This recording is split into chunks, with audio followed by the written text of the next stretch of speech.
Tungod sa padayong na sa nating epekto sa El Nino dinhi sa nasud, ang Metro Cebu Water District mopuno og reservoir o tubiganan. Ani ang report nila ni Erica Jurien Dimaclid ug Rona Joyce Fernandez.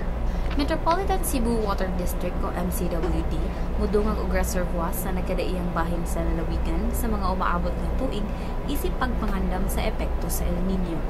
Sa pagkakaroon, aduna ni tagsa ka mga reservoirs ang MCWD sa Barangay Pusok sa Lapu-Lapu City, Barangay Lagtang sa Talisay City, Cordova Municipality, Barangay Kasili sa Consolacion ug Barangay Tisa, Cebu City.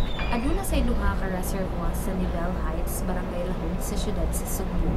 Tukuro na usab karon tuiga ang reservoir sa yutang napalit sa MCWD sa Opera.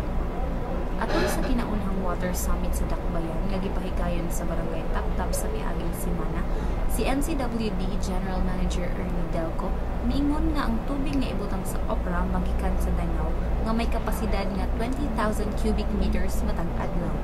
Lakip sab sa usa sa mga reservoirs sa Nivel nga may kapasidad nga 35,000 cubic meters matag adlaw.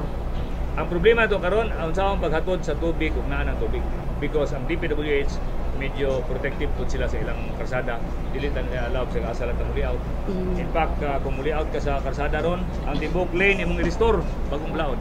Matudo sab ni Delco nga adunay 8 ka mga barangay sa lalawigan nga naigo sa grabeng epekto sa El Nino, diin tag-unom ka oras lamang magdagan ang tubig matag adlaw. Kini mao ang Barangay Banawa, Sambag 1 ug 2, mga parte sa Pardo ug Careta sa Dakbayan. Apektado usab ang Barangay Pook, Langtad ug Lawaan sa siyudad sa Talisay. Sa 8, ang Barangay Banawa, Sambag 1 ug 2 pa ang natagan ug kasulbaran. I-isolate na mo ang mga direct feeding wells. Kini technically gamay pero bot pasabot kanang mga tabay nga wala bitaw mo tubil ngadto direktamente sa reservoir. Na may mga direct feeding wells meaning to say ni inject ni siya diretso sa main line.